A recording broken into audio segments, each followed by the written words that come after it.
You have a nice setup, mate. Yeah, this is my studio setup for... Oh, is it too loud or how's the mic? No, you're good, bro. Nice to meet you, Evan.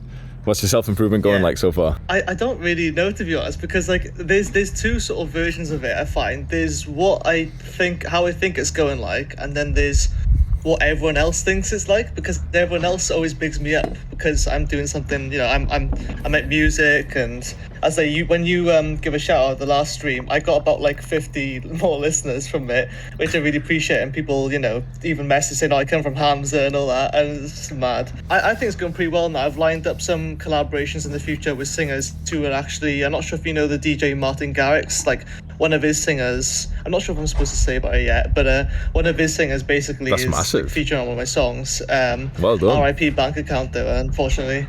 So, you know, it's an investment. But like the main issues I have is I know what my sort of business thing is, my brand, DJM, but like trying to make, you know, lots of money from that is like, well, Spotify streams, for example, pays you literally 0.003 pence per stream.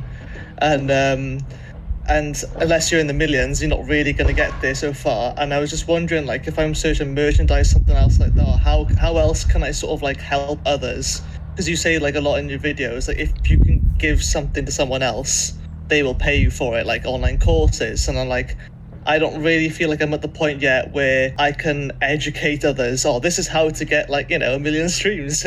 So is the monetizing part of your brand? Basically, yeah. What you're doing is very similar to me. It's very similar to Andrew Tate and any other influencer. Essentially, we're building an audience and then eventually we sell to that audience. So sometimes the platform where we build the audience, so for me, YouTube, for you, Spotify, sometimes that platform will pay us directly, which is, you know, it's pretty nice. Yeah. And it's the exact same thing as YouTube. It's like, okay, well, the amount they pay you is somewhat low for what it's really worth, but if you start getting millions of views, then you make enough. So that's always like a nice sort of like hopeful thought that you keep in mind, which is like, oh yeah, like, you know, when I get really famous, then I'll make a lot of money. So that's always nice. But the biggest way is literally you have to like sell. So it's very interesting that like whether you want to be a YouTuber or an influencer, like an actual like social media influencer who goes onto reality TV shows like Love Island or some shit, and she's got like fake clips or whatever, or you want to be a musician or whatever it is, if you want to be actually successful at these things, you need to be good at marketing and sales.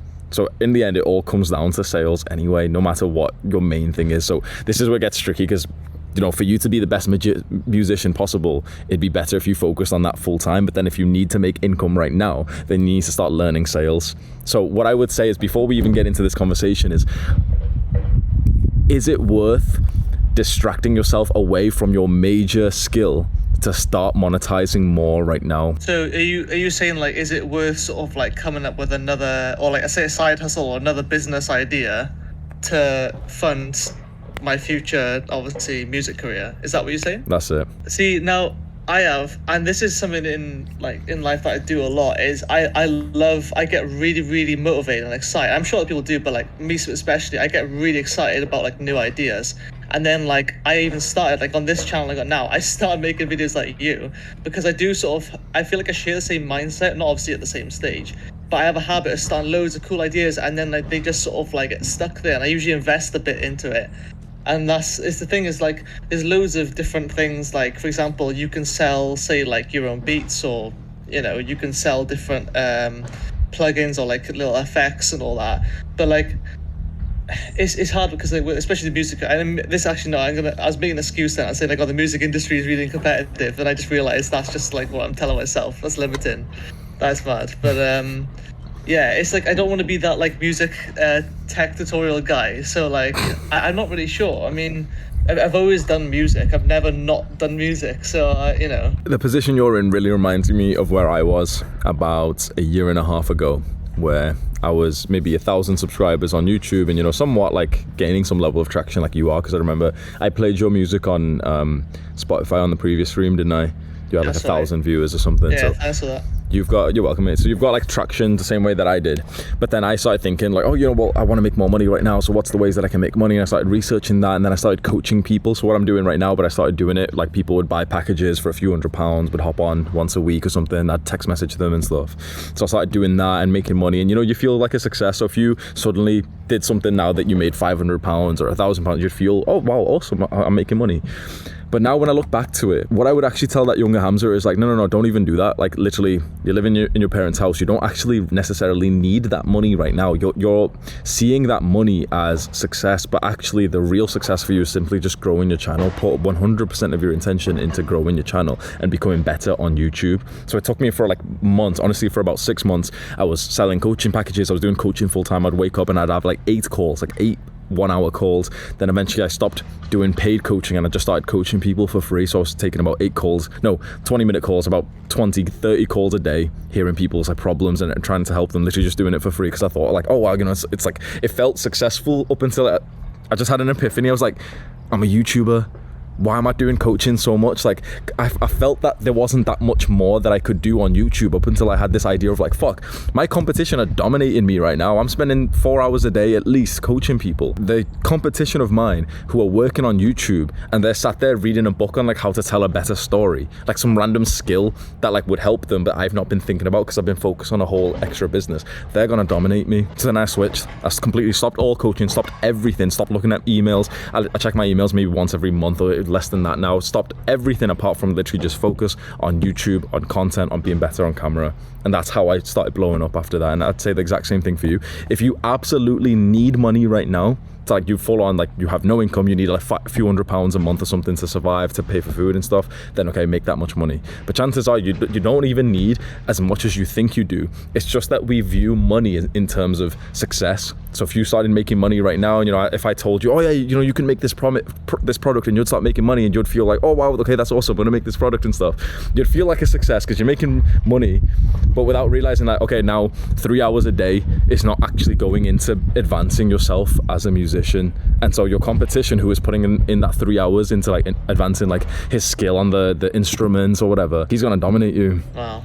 I was saying because it's funny you're interested in saying about I don't really need that money, because I recently I actually looked, I think it was off one of your videos, you may have said it, but it was like the ratio of how much you like earn to how much you spend. And if you spend as much as you earn, you're not really like that rich, obviously, because you just the same as going out, like and like I've like saved about like £100. I think it's £140 actually. Oh my god, I have the notes here. I saved like £63 a month just from cancelling subscriptions that I completely forgot I was in, like some things I don't even use now. I'm thinking, well, I had those active for like years after I didn't use them. I'm thinking like I would have had like another probably £500 in the bank, like if it weren't for that. But like, I got 1 more year in uni now, which is like student loan, and you get a massive heap of that and all that, and that's obviously, that feels great, but like obviously you're paying that back. It's frustrating because I'm in a part-time job and I've been there working there 3 years, and I've seen so many people come and go, and there's 2 people leaving today I'm my last shifts with, and it just, every time someone else goes, I get that anxious and anxiety sort of going, thinking like, well, when am I gonna start making enough? And I realize I'm like 6 years younger than half the people are leaving. But continuing in that, it's almost like hell if I do it for another 6 years, even though it's not a bad job. It's more or less minimum wage, and it's like, I know I hate being, obviously you gotta have time under someone else as your boss, but like a lot of times you are treated like crap there. So I mean, it's just sort of like more of a desperation now than ever that I say I need it. I don't need the money, but like it's got to that desire of wanting it so much. But it's like I'm not really into that late night clubbing. As a DJ, I know it sounds like counterintuitive, but like there's loads of like live like evening entertainment which I'm more into. But like like the 2 a.m. like you talk about all the time, like partying, drugs and that. Even though I've only got drunk once and I don't touch alcohol or drugs, I feel like I would tend to slowly slip into that style. And it just, I just know if I don't get my sleep, I turn into like a werewolf, some just different animal, like not a good werewolf, not like an alpha. So you're working a part-time job right now. Sorry. I mean, there's 2 things you can do. Either one, continue that, and all the free time that you have outside of that job and outside of like your uni commitments is just focus on your music and keep focusing on, literally just have the one goal of one, get better at the actual skill of like DJing, and two, get better at the marketing of it, and think of like collaborations and everything so that you can pop off on the charts. Think of like brainstorm ideas on how you can get some famous TikToker to use your song or something like that. So that's what you can do. Or two, you can just replace the part-time job you have with a business model of which is like related to your music, and then just sort of gradually change. So if, for example, right now you took a step back from actually producing music, and then you did one of those like, oh, like here I'm a musician teaching people how to use the software that I use or something, essentially becoming like a teacher. So it's somewhat linked with your current movement, but not like totally, it's not the same thing.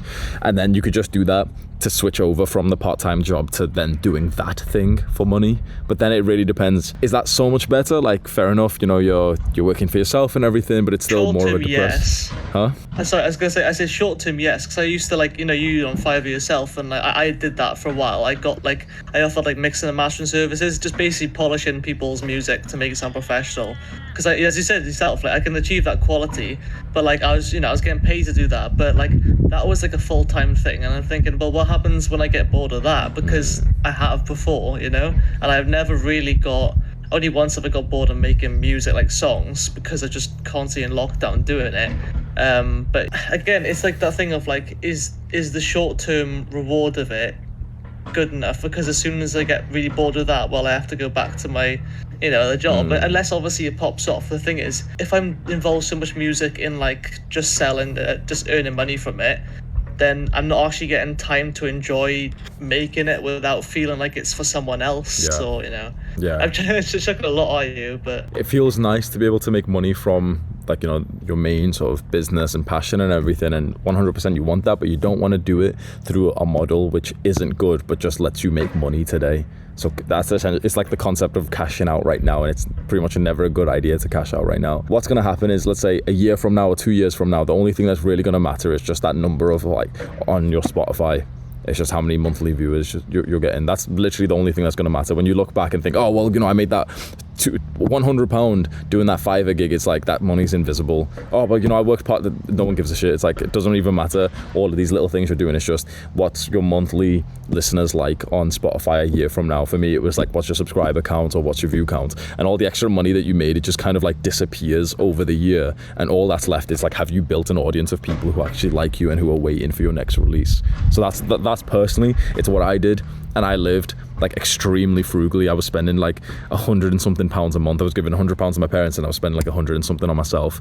And I was trimming my own hair off. I didn't buy anything. I was wearing the same shoes for 2 years, even when I started making money and everything. I bought a pair of trainers before I left my student city for £30, and they were pre-owned, and there was a hole in them. Adidas Ultra Boost, these grey ones, and I was still wearing them when I went to Dubai, and a millionaire flew me out and paid me money to like make videos with him and everything. So I stayed frugal as fuck. I did essentially like staying low key, big focus on the audience instead of cashing out. And the few times I did cash out, like doing coaching, which is essentially the same as you, like doing Fiverr gigs, I regretted it later on when I just thought back. I was like, okay, well, I just spent weeks, months of my life getting these hundreds of pounds here and there.